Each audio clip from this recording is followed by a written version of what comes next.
We yesterday discussed how Buddhism arrived to Sri Lanka, and I like to continue same story. So as I mentioned yesterday, Buddhism arrived to Sri Lanka 236 years after Buddha's passing away. That probably 247 years before Christ. Buddhism brought to Sri Lanka by Venerable Arahant Mahinda. He is the son of Emperor Ashoka. So after he arrived to Sri Lanka, the very first sutta he taught us is Chulla Hatti Padopama Sutta, which is in Majjhima Nikaya. And then he taught Samachitta Pariyaya Sutta also, and Petavattu and Vimanavattu, Dhammacakkappawattana Sutta, Aggikandopama Sutta, and some parts of, actually not parts, full books of Petavattu and Vimanavattu, and yes, all these things mentioned in our history book. We have a book called Mahavansa. So in that book, everything is written down. What are the suttas he preached even. So yesterday I was talking the first arrival to the Anuradhapura city by this group of Arahants. When seats being prepared for them to sit down in the palace, King thought yesterday in this Chulla Hatti Padopama Sutta, it is said that luxurious chairs not permitted for the bhikkhus. So they should sit in a kind of simple way. So King ordered to prepare cushions or something like cushions on the ground in the palace, on the ground, on very low seats, they sat down. So having seen this incident, the people who can predict the future, or who know to consider some symbols and say things, what will going to happen, those people declared these bhikkhus will own this country in future, because they sit down on the ground. This ground or this earth will belong to these monks one day, like that. So then after arriving Mahinda into the Venerable Mahinda into the palace, there was a big gathering also of citizens, people of the city. They came to see these new creatures, Arahants, new people. So there was a big gathering. King's palace was not enough them to get together. So King prepared another place where King's royal elephants kept. Big hall, big place. Elephants taken into somewhere away, and that place prepared for Venerable Arahant to, Venerable Mahinda to teach Dhamma. So listening Venerable Mahinda, listening to him, many people understood Dhamma and gone refuge in Tripaldam and became nobles, and very first Sinhalese person wanted to become monk is Aritta. His name is Aritta. He is the first Sinhala person became monk, and together with him another 60 people got ordination, and and they got high ordination also. For high ordination, Venerable Mahinda appointed Seema, how to say, boundary. This is actually very formal thing known only to high ordained monks. So high ordination can't given at any place. To give high ordination, you have to have separate boundary, separate place. Lay people normally can't go, normally not go into that. Even we have little Seema hall there. So we do all our opposite and formal acts and monks activity inside that hall, that room. So for this Sinhalese people to get high ordination and ordination, Arahant Mahinda appointed Seema also. It is kind of very big Seema. That means, according to the explanation, it's 3 yojana Seema. It's a formal technical word, normal people can't understand. 3 yojana Seema. So king said, Venerable Sir, I want me also to live within Buddha's limit. So Arahant Mahinda included even the city and many other things, declared this Triyojana Seema, and within that he appointed 32 another small Seema where monks can do their formal acts. So in this inner Seema, this Aritta and other maybe 60 or something like that, 50 people got ordination. And then they want to observe rains. All these things happen in month of June. Month of July, all the monks should observe rains. In order to observe rain, you must have a good shelter. Under a tree or open space, not suitable place, you can't observe rains according to Vinaya rules. So in order to observe rains, king quickly prepared 68 caves at Mihintala. I yesterday told about this thing. Even today, if you go Mihintala, you can see these 68 caves. And these 68 caves have cuttings of the roof, edge of the roof.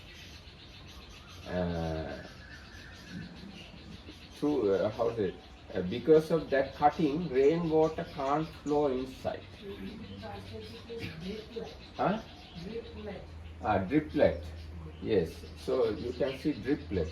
Through that driplet thing, we can understand this place is used by monks. Even today, whenever you go or visit Sri Lanka, any place, any temple, if this driplet is there, that means that place is used by monks. So this is called Katara in Sinhala. And over this driplet, many occasions it is written letters saying Agata, Anagata, Chatudisa, Sagasa Dine. In Pali, Agata, Anagatasa, Chatudisasa, Sangasa Deva. So this Agata, Anagatasa, Chatudisasa, Sangasa Deva is in Vinaya Pitaka, in scriptures. Because at the very beginning of Buddha's dispensation, bhikkhus lived under trees and in a heap of straws and cemeteries like that, such places. They didn't have monasteries. So one millionaire of Rajagaha wanted to offer buildings or kutis, houses for monks. Then he asked monks, Bhante, I like to offer you residences. Then monks informed it to the Buddha. Then Buddha said, okay, I approve, I agree with it. Then this Rajagaha millionaire prepared 60 houses or 60 kutis for the monks. Then Buddha advised him, the millionaire, you offer these kutis to the community, Sangha, not for an individual monk, offer to the community of Sangha. Then how to offer? You say these words, Agatanagatasya Chatuddhisasya Sanghasya Dena. I offer these kutis. Agata means who have already come. Nagatasya means who are going to come. Agatanagatasya Chatuddhisasya, who are coming from all the 4 directions. Sanghasya, bhikkhu community. Dema, offer. I give these kutis to Sangha. So this line even today we use when we are offering something to building to Sangha. So this line you can see always over these cuttings, driplet, yes. So through that you can understand it is belong to Sangha, it is belong to Buddha Sasana, because sometimes all these things given up and dilapidated and covered by forest, used by animals, but after another few hundred years, if somebody clean it, then it again belongs to Sangha. Nobody else can own it. Thousands of years, things offered to Sangha forever belong to Sangha. So if you go to Mihintale, you can see these caves and these characters. And these are the most ancient Sinhala characters. First Sinhala characters you find in these over these driplets. Actually, very first Sinhala characters you find 6th century BC. Now this thing happened 3rd century BC, this arrival of Mahinda. But very first Sinhalese characters you find 6th century BC. In a part of a clay pot you find a word Anuruddha. No, sorry, Anurada. Anurada. This is the very first Sinhala word and character we up to now we have found. So then Venerable Mahinda and those other group of bhikkhus who got newly ordained observe rains in Mihintale. And meanwhile, when Venerable Mahinda goes to Anuradhapura and teaches Dhamma, and ladies also wanted to get ordination, but Mahinda or the Arahant Mahinda can't give ordination to ladies because it's a Vinaya rule. Ladies should get ordination first from bhikkhunis or nuns. Then after that they have to get high ordination again from bhikkhus. They have to get high ordination 2 times according to Vinaya. So according to Vinaya, Arahant Mahinda can't give ordination for the candidates, lady candidates. So the very first lady who wanted to get high ordination is Anula. Her name is Anula. She is king's brother's, one of the brother's wife, according to my memory. This our king has 10 brothers. So Anula is the first lady got high ordination. Yes, her name is Anula. So now because she wants to be a nun, she lived in a separate place in a nunnery, wearing white clothes, waiting to get high ordination. And meanwhile, rain season came to an end. Rain season normally ends with October. We observe rain July and August, September and October rain season finished. So once rain season is finished, um, Venerable Mahinda sent messenger to India to bring Sangamitta to Sri Lanka to give high ordination to ladies. Sangamitta is the sister of Arahant Mahinda, and Sangamitta is the daughter of Emperor Asoka. She is a nun, and she was invited to come to Sri Lanka together with the Bodhi tree. And before that, just before that, after rain season, Arahant Mahinda said to the king, "O great king, we need to worship our Buddha." Then king asked, "Bhante, you said your Buddha passed away." "Yes, king, but we have Buddha's relics." Then king said, "Okay, I understood, Bhante. You need a chaiti or shrine on behalf of Buddha to worship." Then Arahant said, "Yes, we need a chaiti or pagoda." Then king said, "Okay, Bhante, I can build the chaiti, and you have to arrange relics. You have to find relics." Then Arahant Mahinda asked the Samanera. Samanera came together with him. That Samanera is the son of Sangamitta. The Samanera's name is Sumana. You know the meaning of Samanera? Samanera is the novice monk. He has not yet get high ordination.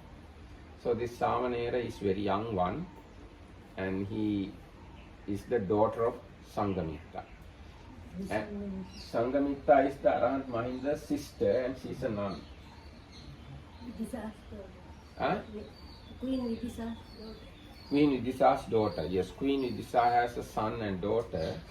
Son is the Mahinda and daughter is the Sangamitta. So Venerable Mahinda asked Samanera, "Go to India and bring relics to have a pagoda." So Samanera Sumana went to India, and Emperor Asoka gave him bowl full of relics. Buddha's relics altogether, Buddha's relics altogether 8 donors. We don't know exactly how it is. It's like, let's say, 8 kilos. 8 kilos of relics, much more than 8 actually. Let's say 8 kilos of relics, all the relics. So Sumana Samanera got Buddha's bowl, maybe probably Buddha's bowl, and 1 kilo of relics to Sri Lanka. And Venerable Mahinda asked him to bring the Buddha's collarbone also. Collarbone is this one. And he brought this left side collarbone also, but it was with king of the god, Sakka. So Samanera, having taken this bowl of relics, and went to meet the king of gods, to Tavatimsa, second divine world, and said, "King of the god, give us the relic." So king of the god or Sakka gave that relic and brought all these things to Mihintale. And then king built this chaitya called Tuparama and enshrined this collarbone inside Tuparama. So if you go Anuradhapura today, you can see the Tuparama stupa. This is the first stupa built in Sri Lanka after arrival of Buddhism. Tuparama, and built by the king Devanam Piyatis.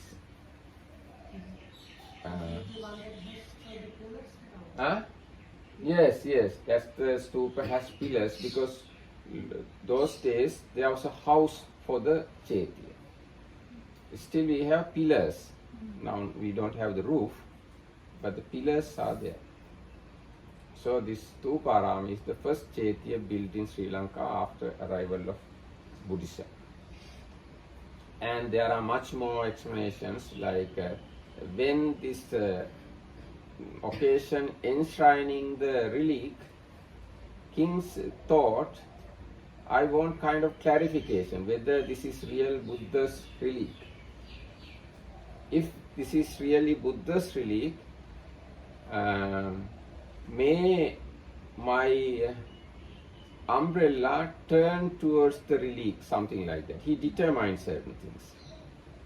Or may I can see a miracle. So those things happen, and before enshrining the relic came out from the relic casket, yes, and created Buddha image in the sky and showed the twin miracle.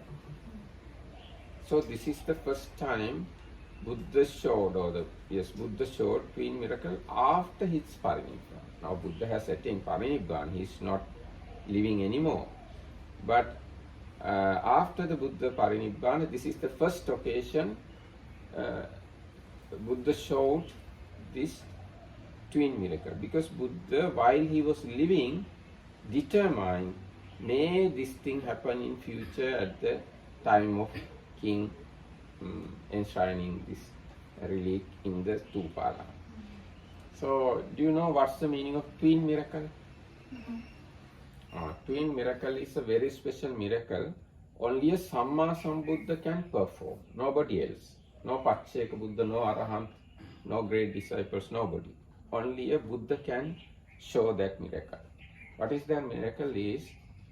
This miracle is well explained in Patisambhida Magga. There's a book in Khuddaka Nikaya. You know, there are 15 books in Khuddaka Nikaya. One book is Patisambhida Magga Pakarana. In that book, you will find lengthy explanation about this miracle. So this miracle is like this. So while Buddha living, he showed 3 times this miracle. Only 3 times throughout his 45 years of ministry. 3 times he showed this miracle. So what happened is, Buddha go into the sky and show water and fire emitting from his body same time at once. It's like this. One eye emit fire, and next eye water, and next time other eye emit fire, and next eye water. One ear emit water and other ear fire. One nostril water, other nostril fire, and each body hair emits fire. Where there are no hairs, water.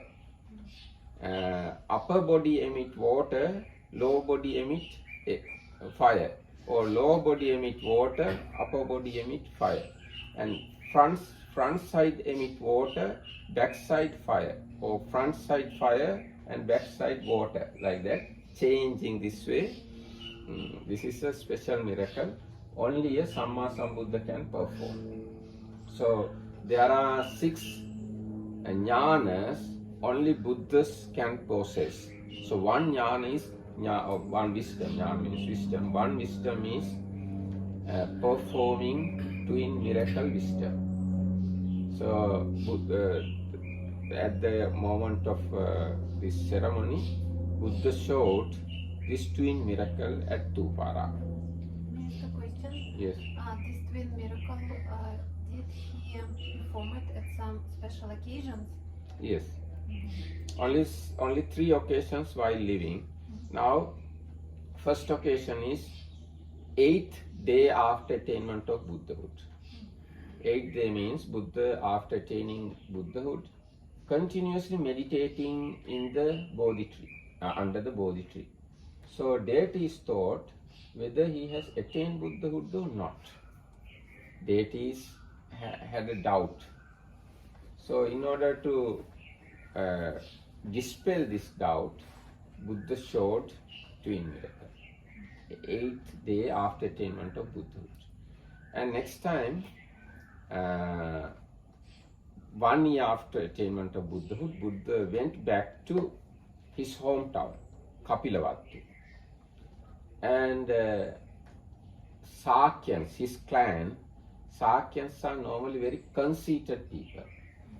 They don't like to worship others. When Buddha went there, Sakyans sent only children and younger people to worship Buddha. Elder Sakyans, they did not worship the Buddha. So, in order to dispel their conceit, Buddha showed twin miracle to Sakyans. This happened just 1 year after attainment of Buddhahood. Now Buddhahood attained in May, full moon day. Next full moon day of May, Buddha was in Kapilavatthu. So at that time, Buddha showed twin miracle. Then even the father worshipped him. Suddhodana, King Suddhodana also worshipped the Buddha, saying, "Oh, Buddha, this is my second time I am worshipping you." Because even previous 2 occasions he worshipped Buddha. First time is 7 days after birth of the Prince Siddhartha, this ascetic called Asita came to see him. Then king brought the child to show the ascetic, and king want to worship the child to the ascetic, because this ascetic is extremely venerated by the king's family. But when king want to worship the child's feet turn other way and touch the head of the ascetic. Then ascetic thought, why this happened? Then ascetic saw this one become a Buddha in future. So ascetic worshipped the child.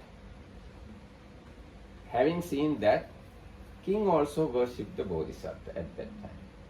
So this is the first worshipping. And next time, maybe after few months or few years, Bodhisattva was taken to the field for a ploughing ceremony, royal ploughing ceremony, harvesting the ground. So at that time, Bodhisattva was kept under a certain tree, and he was alone there, and his guardian or servants also looking towards the ceremony. So because he is now alone and place was very calm, he started to meditate. He was still very small child. He started to meditate, and he attained first jhana while meditating. Because Bodhisattva is not a simple person. He already practiced long time in samsara these things. So having seen this thing, the servants informed to the king, and Suddhodana came and worshipped Bodhisattva. This is second worship. And the third time is this thing, after 1 year of attainment of Buddhahood, when Buddha showed his miracle, this twin miracle, king worshipped, and all the others worshipped them. So this is the second time Buddha showed twin miracle.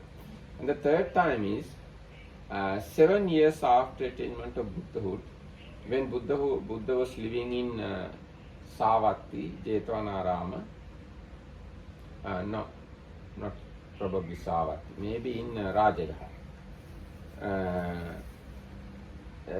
There was, it's another story. Now Rajagaha, one millionaire, put a net across the river. If any valuable thing come, that can retain because of the net. So then very valuable sandalwood piece stuck with the net. So he carved sandalwood bowl out of this sandalwood wood, and he joined many bamboos together and make a very tall post, tall wood, tall stick, and he how to say, fix it down, and the top of that pole he kept this sandalwood ball and said, if arahants are there in this world, may they come in sky and take my sandalwood ball.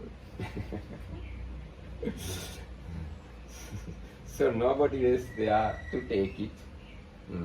Other recluses, they pretend, some of them pretend going to take it, and their disciples said, don't go master, don't go master, like that. Their students stop them going. Actually they can't go, but they pretend to the society they can go, but students don't allow them to go and take it. So at that time, Venerable Mahamoggallana and Venerable Pindola Bharadwaja was going arms round, and having seen this bowl on the top of the pole, Venerable Pindola Bharadwaja asked Venerable Moggallana, Venerable Sir, go and take it. Then Moggallana said, Venerable Moggallana said, no Venerable Sir, you go and take it. Then Arahant Pindola Bharadwaja went in air and took the bowl. And all the people became extremely happy. And moreover, Pindola Bharadwaja created huge rock on his feet, and keeping that rock in his feet, he walked in the air over the Rajagaha city. So people amazed, if this rock falls, everything destroyed. So showed that miracle to the people, and when he coming back to the monastery, many people came behind him, saying slogans, shouting. Many hundreds of people coming to the monastery together with the Arahant Pindola Bharadwaja and with this sandalwood bowl. Then Buddha asked Venerable Ananda, what is this shouting? What is this noise? Then Venerable Ananda explained that Pindola Bharadwaja has taken this bowl and people became happy about his miracle showing. So people are shouting. Then Buddha called to the Pindola Bharadwaja and said, it is inappropriate thing you have done. It is not good to show miracles to lay people. And Buddha appointed a rule, now onwards, no monk should show miracles to lay people. And actually miracles here means there are specific miracles. It is called Vikurvanaitti, Vikubbanaitti. That means your body, you show your body or create things, create new things in front of lay people. That kind of miracles you can't do. But there are some other miracles you can do. Like the miracle that Moggaliputta Tissa showed to Emperor Ashoka. I said shaking the earth. These kind of things you can do. So Buddha, because of this rule, now monks can't show miracles. Then other recluses, other religious people took kind of advantage out of these things. Now onwards, Buddha, Arahants will not show any miracle to the lay people. This kind of idea or the rumor or news spread in the city. Then Buddha said, even though this rule applicable for disciples, it isn't applicable for the Buddha. I will show miracle. Buddha said after another 7 days, at this Gandabba Rukkamula, there is a famous mango tree. At that place I will show miracle. So other religious people, they cut all the mango trees. Then Buddha can't show miracle at a mango tree. But that day, Buddha got mango fruit and Buddha ate it and make to plant it, and at once it is planted, it became big mango tree. So at that place, Buddha again showed this twin miracle to, let's say, to defeat other recluses, other religious people who are confronting Buddha, who are competing together with Buddha. In order to defeat them, Buddha showed twin miracle at that Gandabba Rukkamula. And having showing the twin miracle, Buddha went to the Tavatinsa heaven to teach Abhidhamma to his mother. And he stayed continuous 1 month there in Tavatinsa heaven, teaching Abhidhamma to the mother god, and gods or deities came from 10,000 world systems. That is the day Abhidhamma Pitaka, Abhidhamma Pitaka emerged. So 3 months Buddha continuously taught Abhidhamma to the deities, and every day Buddha has to come to human world to get food and other necessities. So at that instance, Buddha created Buddha image to continue the talk. But deities normally don't know, can't recognize. Some deities knew this is the created Buddha, and many others don't know. So that teaching continued throughout the 3 months without breaking. So this is the Abhidhamma. So now if I give more information about this, each day Buddha came back to a certain area at Himalayan mountains, and Venerable Sariputta goes there every day to attend Buddha. And Buddha eat his meal there and tell Venerable Sariputta, today I taught these things to the deities. Then Venerable Sariputta learned those things from Buddha and taught to his 500 disciples. Those disciples, especially special group of disciples, because they have practiced Abhidhamma in their past lives. So Venerable Sariputta elaborated Buddha's little explanation and explain it in a detailed way, which is possible to memorize by human and possible to maintain thousands of years. So in such a way, Venerable Sariputta explained Abhidhamma to his 500 disciples every day. So this thing continues 3 months, and at the end of 3 months, we got complete Abhidhamma Pitaka. So I wanted to say third occasion of twin miracle. So third occasion of twin miracle happened at that moment where Buddha defeated other religious groups. Actually this happened in Savatthi anyhow. Savatthi is the place because I remember this place. In Savatthi, there is a kind of mountain-like, small mountain-like place. You can climb up to there, and there are ruins also. That is the place people have recognized as this Gandabba Rukkamula, where Buddha showed this twin miracle. This is in Savatthi. This happened in Savatthi. So, this same miracle happened in Tupara, Anuradhapura.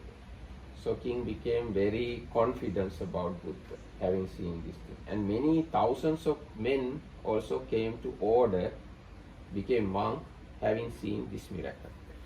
So this is the first stupa we got. And then this Samanera Sumana brought Buddha's bowl and the bowl full of other relics also. Those relics deposited and built Chaityas yojana by yojana in Sri Lanka. Yojana is normally 12 miles. It has no very fixed correct idea. Roughly it can be 12 miles. So throughout the country, at once hundreds of Chaityas built. Not, I think, according to my understanding, king he himself not built all the Chaityas. King gave relics to other ministers and other important people, elites and other people. They then built Chaityas. So within few months, whole country become Buddhist country. Next question. Yes. About relics. Yes. Is it, do I know right that Buddha's body was burned? Yes. And how does this bone Yes. remain? And what other relics? What is it? Yes. Clothes or what? Yes, when Buddha's body burned, 7 relics not burned. And hairs and body hairs not burned. Yes. It's a kind of it's a miracle according to Buddha's wish. All the hairs, all the teeth, all the body hairs, and few other relics like forehead bone, and 2 of these bones, and bone of the neck, and and 4, especially 4 teeth and other teeth. These things not burned. All the other bones became like mustard seed, rice, parts of rice seeds, and parts of green grass. All the other relics turn into that size pieces. And hairs and body hairs also not burned. Those hairs and body hairs taken by Brahmas and deities from different world systems. So these things you find in Mahaparinibbana Sutta in Digha Nikaya, these explanations. And so this collarbone was with king of the god, Sakka. He gave it to Sumana Samanera, he brought it to Anuradhapura. And other bowl full of relics deposited all over the country. So all the people started to worship Chaityas at once. Country became Buddhist country very quickly without teaching Dhamma by building Chaityas. So now this Anula, or the lady Anula, wanted to become a nun with another 500 ladies. 500 or maybe 1,000 ladies, they wanted to become nuns. So king sent, and actually not king together with Arahant Mahinda sent message to India with another minister called, his name also Aritta, with another minister, may nun Sangamitta please come to Sri Lanka to give ordination to Sri Lankan ladies, and while you are coming, may you bring the Bodhi tree to Sri Lanka also. Bodhi tree here means right side main branch of Bodhi tree where Buddha attained Buddhahood. Right side branch. Yes. And then what happened was, now Emperor Ashoka did not like to send Sangamitta to Sri Lanka, because he said, my son also I lost, and my brother also I lost, and the Sangamitta's husband also already has become a monk. And the king said, if you go Sri Lanka, if you go to Sri Lanka, who can I see? I have nobody to see at least. Then Sangamitta said, oh great king, but I have to go because my brother's words are heavy to me. I can't neglect this invitation. And there are 1,000 ladies waiting for my coming, so I must go. Then king agreed and said, okay, then you take the Bodhi tree together with you. Then king went to take this right side branch from the Bodhi tree. Then do you think that king cut the Bodhi tree? Branch cut? No. The king asked other arahants, other monks, what to do. Then they said, according to the Buddha's wish, Buddha already determined, when this Bodhi tree wanted to go Sri Lanka, this branch, what you have to do is, you have to draw a line around the Bodhi tree where you want to cut it. So, king prepared big pot-like thing. It is well explained. Now this pot-like thing, it's not the pot, it's big thing. It's 7.5 feet high and 8 inches thick, and its mouth is about 3.5 feet wide or diameter. Yes. So that kind of big golden pot prepared the king, and the branch is 15 feet long. 15 feet long branch. So when king draw the line, he has a kind of tall chair-like thing, ladder-like thing. So he climbed onto it and draw the line around the branch. Then branch itself depart from the main tree and establish in the pot. And just after establishing in the pot, it emitted roots also. It is said it emitted 100 roots, little roots, and now first 9 roots, maybe 10 roots, then after from there another roots, altogether 100 roots at once came out from the Bodhi tree and well established in the pot. Then again what happened was, maybe with the pot or without the pot, Bodhi tree went inside to the sky in order to worship, I think in order to worship deities to the Bodhi tree. Went into the sky and emitted rays, blue, yellow, white, red, etc., etc. So it was very beautiful something. Emperor Ashoka became extremely happy and offered the kingdom of India to the Bodhi tree. So he offered his kingdom to the Bodhi tree. Actually, commentary said some more explanation. Offering kingdom means he offered income of 1 day of the kingdom, something like that.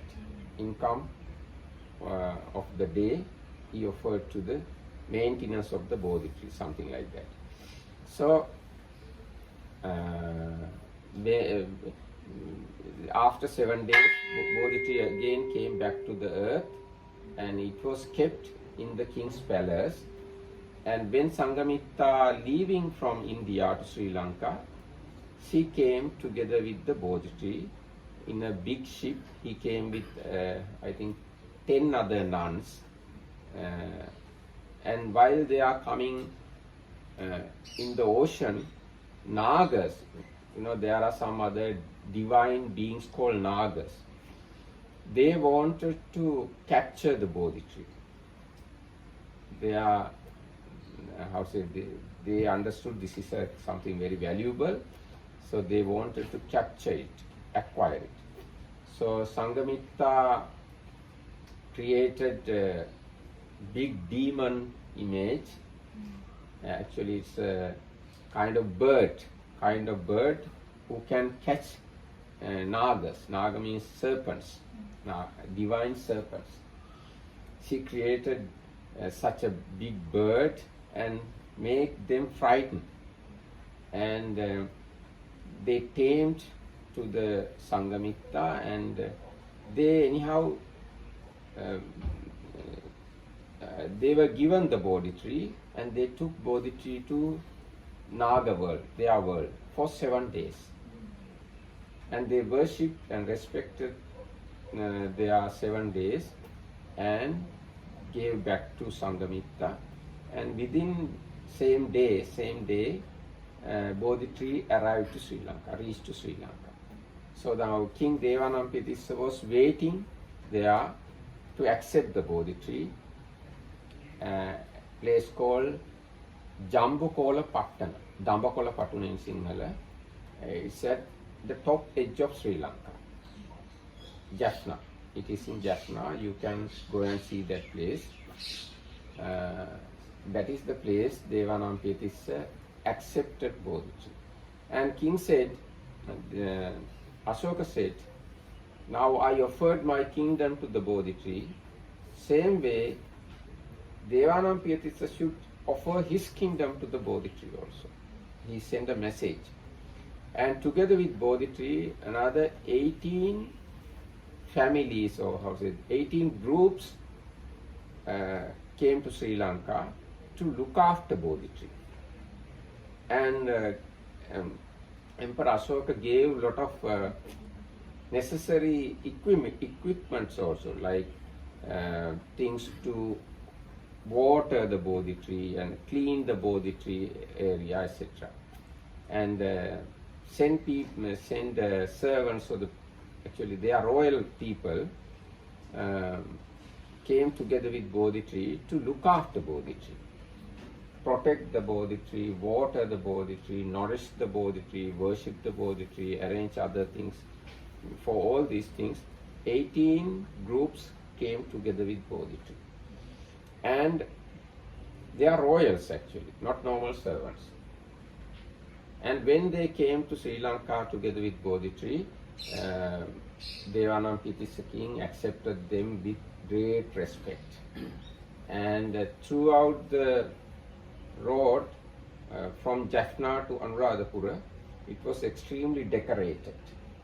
And with big procession, big ceremony, in a big ceremony, Bodhi tree brought to Anuradhapura, capital city. And after arriving the Bodhi tree, king treated very nice way, very respected way to the delegation from India. This is the way. King gave his royal ornaments and royal clothes to this delegation. And king took the clothes of guards. King wore the clothes of protectors or guards. He gave royal clothes to the visitors. So that much respect he gave to the Bodhi tree, and the people came with Bodhi tree. So Venerable Sanghamitta arrived to Sri Lanka, and together with Bodhi tree. In Sri Lanka also, Bodhi tree showed a lot of miracles. And same way as in India, Bodhi tree went into the sky, and 7 days it was disappeared. After 7 days he came back to the earth, and it has 5 main branches actually, and from these 5 main branches, 8 fruits were there. So these 8 fruits spontaneously gave birth to plants. When Venerable Mahinda placed his palm under the fruit, those fruit came onto the palm of the Arahant Mahinda, and those fruits became saplings or the plants. So at once 8 plants, and from those 8 plants another 2 plants came. So altogether 40 Bodhi trees. With the arrival of Bodhi tree, king asked all the important people of the country to come to participate the acceptance of Bodhi tree.